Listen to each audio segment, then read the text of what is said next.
Hello world, how are you all. कैसे हैं आप सब। आशा करती हूँ आप सब अपने परिवार परिजनों के साथ खुश रहेंगे। आज मैं एक बंगाल की संस्कृति और पूजा प्रक्रिया के बारे में आपके साथ चर्चा करने आई हूँ और शेयर करूँगी आज का मेरा पूरा दिन कैसा जाता है। इस पूजा को कहते हैं विपद तारिणी पूजा, यानी ये दुर्गा की एक स्वरूप है और ये सारे आपदाओं से और संकटों से हमें मुक्ति दिलाती है। तो इस पूजा की सारी विधि और किस तरह से हम लोग इस पूजा को पालते हैं और कैसे मानते हैं और अपने परिवार वालों के साथ किस तरह से इस पूजा का दिन को हम लोग बिताते हैं, ये पूरा कार्यक्रम मैं शेयर करूंगी अपने ब्लॉग में। बने रहिए रजनीताज गैलेक्सी में। तो ये है हमारी विपत्तारिणी माँ और ये है माता का मंदिर। और हम लोग सुबह सुबह आ गए हैं, अभी 8 बजे हैं सुबह के। और देखिए इस मंदिर में आके भी मुझे लड्डू गोपाल के दर्शन हुए। लड्डू गोपाल यहाँ भी विराजमान है, कितना अच्छा लगा देखकर। এরকম মন্দির তো পাবে না, মন্দির অনেক পাবে, কিন্তু এরকম মন্দির পাবে। সুন্দর, বেশ পরিবেশটাও ভালো।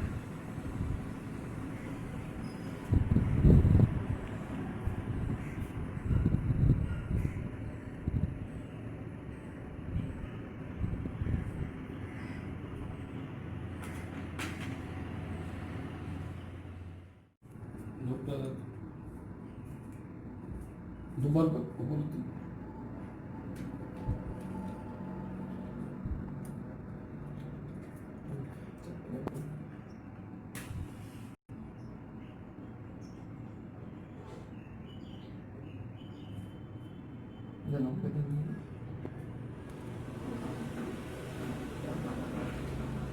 ফলগুলো দেন।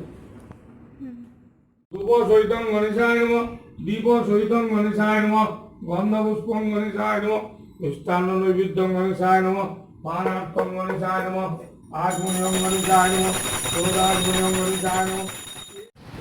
और मैं गई थी नहा धोकर तो पूरे बाल मेरे भीगे थे। और भीगे हुए बालों के साथ ना कैमरा के सामने अपने आप को एडजस्ट करना थोड़ा टफ होता है, इसलिए मैं बाल बाल सब थोड़ा अपना जो है संवार रही थी। और मंदिर भी खाली ही है, अभी इतना भीड़ नहीं है। हेलो व्यूअर्स, आज जिस पूजा के बारे में मैं आप लोगों के समक्ष आई हूँ चर्चा करने, ये समस्त पश्चिम बंगाल में बहुत ही निष्ठापूर्वक पालन किया जाता है और इस पूजा को कहते हैं विपद तारिणी पूजा। विपद तारिणी यानी माँ दुर्गा का ही एक स्वरूप है। जैसे आप लोग हनुमान जी को मानते हो, यानी संकट मोचन हनुमान बोलते हो, इसी तरह से सारी आपदाओं और सारे मुसीबतों को दूर करने वाली जो देवी है, इस देवी स्वरूपा का पूजन होता है आज। और इस पूजन का जो संपूर्ण विधि है वो मैं आप सभी के साथ शेयर करने वाली हूँ आज के ब्लॉग में। बने रहिए मेरे साथ। और ये रहा मेरा पूजा वाला लुक। इस तरह का लुक आप लोग भी क्रिएट कर सकते हो इफ़ यू विश। मैंने पूजा वाले लुक के लिए फ्लावर ज्वेलरी यानी फ्लोरल ज्वेलरी की कलेक्शन की है और इस तरह से येलो की ताप की साड़ी मैंने यूज़ की है, क्योंकि अभी गर्मियों का दिन है और बंगाल में बहुत ज़्यादा गर्मी है। और इस गर्मी में बनारसी टाइप या सिल्क टाइप की साड़ी में आप तो बिल्कुल माइक्रोवेव्ड हो जाओगे, तो इसलिए सबसे कंफर्टेबल साड़ी अगर पहनी है तो सूती या ताप की साड़ी ही पहनिए। और हेयर को इस तरह से मैंने मेरीगोल्ड से रैप किया है और इस तरह का एक हेयर डू बनाया है। चूड़ियाँ भी है मेरे साथ में मैचिंग। एंड जैसे सुहागने अपना मांग भरती है और जिस तरह से मेकअप करती है वैसे ही मैंने किया है।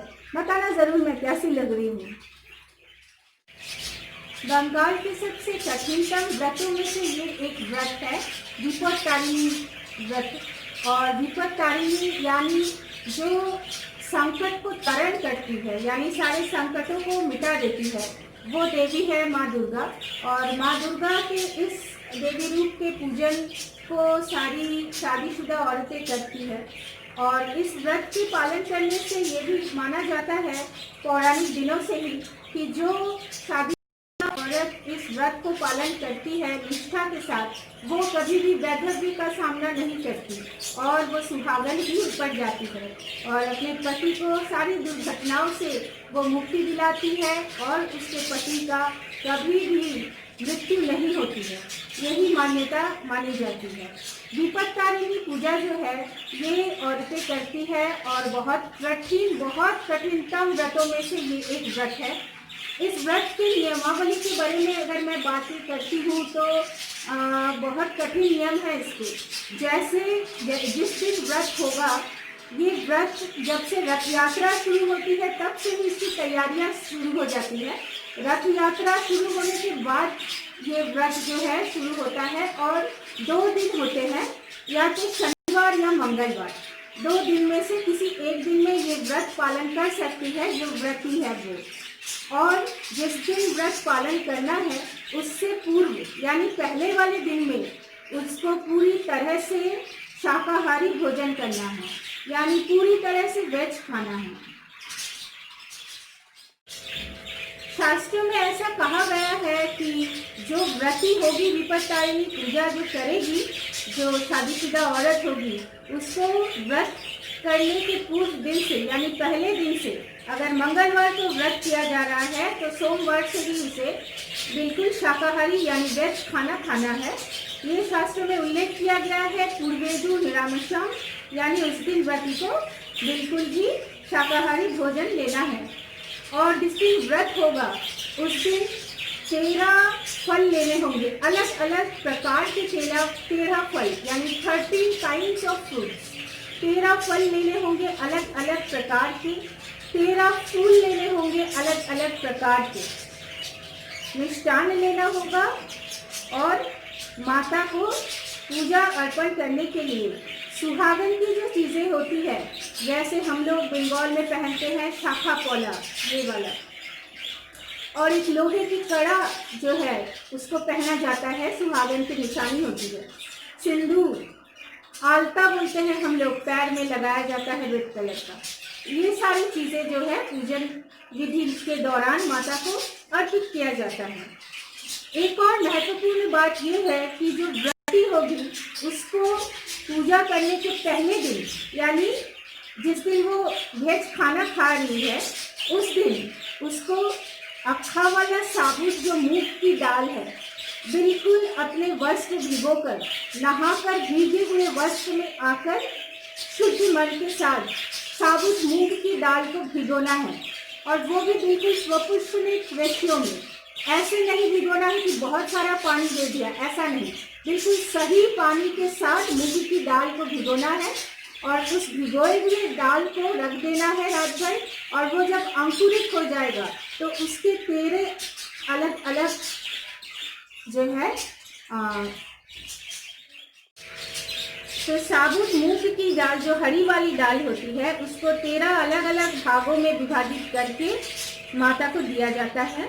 और इसको जो है व्रती खुद भी ले सकती है, जो व्रती है वो भी ग्रहण कर सकती है, लेकिन पूजन विधि के दौरान और पूजा जिस दिन होगी उस दिन व्रती को सिर्फ एक ही वक्त का आहार करना है, पूरे दिन में बस एक वक्त का आहार करना है। और बस एक वक्त का जो आहार व्रती करेगी तो उसमें चावल का बिल्कुल भी थोड़ा भी मतलब अंश नहीं रहना चाहिए। चावल उस दिन व्रती को ग्रहण नहीं करना है, उस दिन चावल बिल्कुल नहीं खाया जा सकता है। किसी तरह की रिच खाना या किसी तरह का सब्जी बोलिए या कुछ भी बोलिए, कुछ नहीं, बस अगर सबसे अच्छा है फलाहार कर सके तो। अगर फलाहार पॉसिबल नहीं है किसी के लिए तो वो हम लोग लूची बोलते हैं, जो पूड़ियाँ बनती है मैदे वाली, तो वो पूड़ी ले सकती है, सूजी का हलवा ले सकती है, परांठे ले सकती है, लेकिन बिल्कुल भी नॉनवेज नहीं होना चाहिए, शाकाहारी भोजन ही होना चाहिए। और व्रती को उस दिन बस एक टाइम का खाना ही खाना है।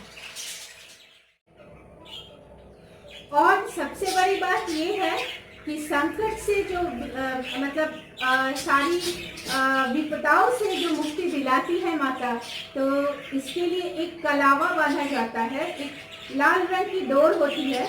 देखिए मेरे हाथ में भी बंधा हुआ है, मैंने किया है। तो आप जिसके लिए भी, सबसे पहले अपने पति के लिए, अगर आपके बच्चे हैं तो बच्चों के लिए, माता पिता के लिए, किसी के लिए भी, भाई बहन के लिए, किसी के लिए भी, फ्रेंड के लिए भी कर सकते हैं। तो ये कलावा जो है इसमें 13 गांठ लगाना होता है।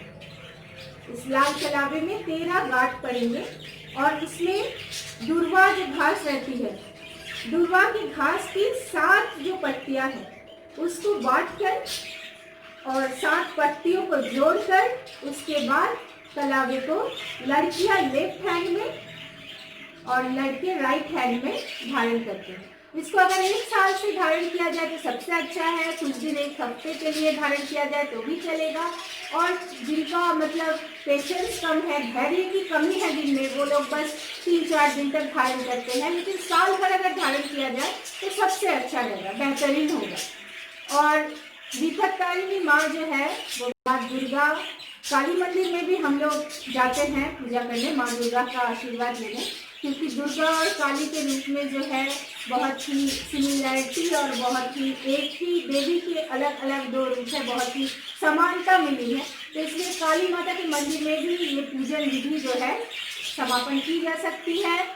और इस पूजन विधि के दौरान या इस पूजन विधि के पूर्व दिन जो है, पहले वाले दिन में बहुत ही निष्ठापूर्वक ब्रह्मचार्य धारण करके औरतों को रहना चाहिए। और जिस दिन पूजन होगी उस दिन औरतों को नीचे सोना है, बेड में नहीं सोना है, नीचे सोना। कुछ भी आप बिछाए तो आपको नीचे सोना है तो बेहतर रहेगा। और जिनको बीमारी या कोई परेशानी है या डाइजेस्टिव सिस्टम ठीक नहीं है या कोई दवाई ले रहे हैं तो उनके लिए ठीक है, चलिए वो 2 वक्त का भोजन ले सकते हैं। लेकिन साधारणतः नियम जो है उसके अनुसार व्रती बस 1 ही वक्त का भोजन उस दिन ले सकती है, वो भी बिल्कुल सात्विक भोजन और बिल्कुल शाकाहारी भोजन, और फलाहार करे तो सबसे अच्छा है। और एक और बात मैं शेयर करना चाहती हूँ कि ये विपत्तारिणी पूजा यानी दुर्गा माँ की पूजा बंगाल में करी जाती है, तो इसको करने के पीछे क्या स्टोरी है, इसकी क्या कहानी है। तो कहानी कुछ इस प्रकार है कि ये मतलब बहुत पुराने दिनों की बात है, बस राजा महाराजाओं का दिन था तब। और उस दौरान एक महारानी हुआ करती थी जो कि अपने सौंदर्य के लिए बहुत ही प्रसिद्ध थी।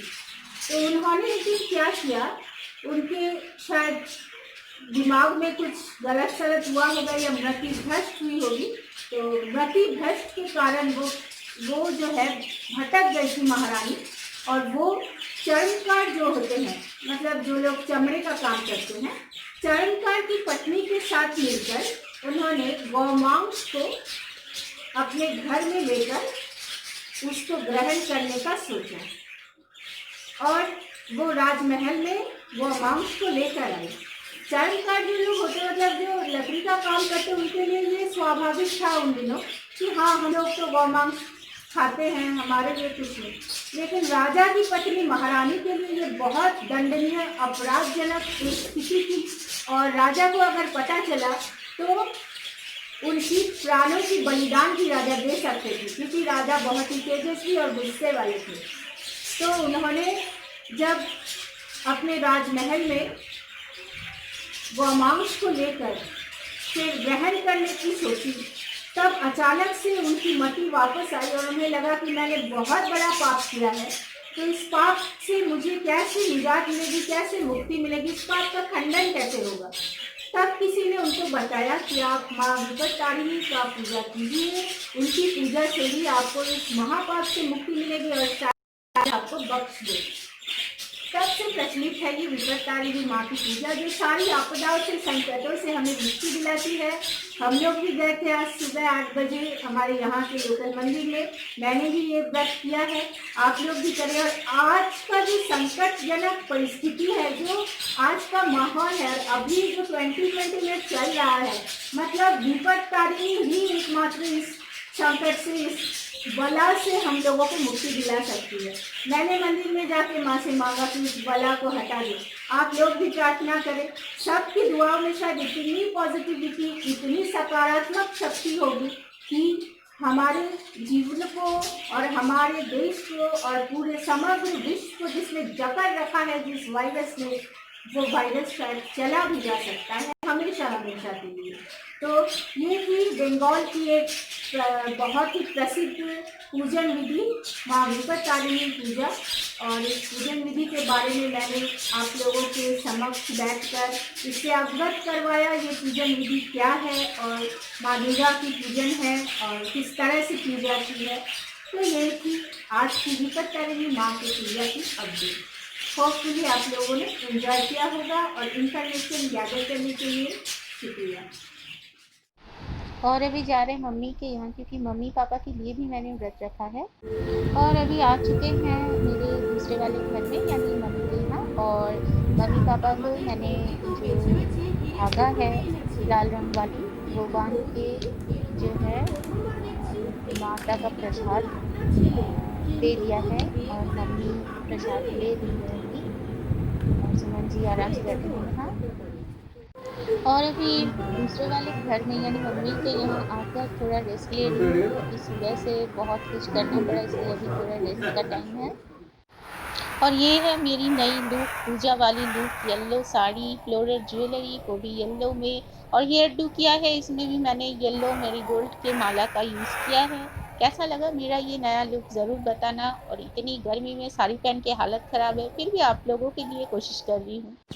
और ये जो लुक मैंने क्रिएट किया है ये गर्मियों के लिए बहुत अच्छा है। और जो ज्वेलरीज मैंने कलेक्ट किए हैं उसका लिंक मैं दे दूँगी डिस्क्रिप्शन बॉक्स में। तो ये थी आज की विपत तारिणी पूजा वाली व्लॉग। तो कैसा लगा ज़रूर बताना। अगर नए हो मेरे चैनल पे तो subscribe to the channel Rajnitaj Galaxy. Till दिन के लिए bye bye, have a great time ahead. खुश रहिए अपने हॉबीज़ के साथ।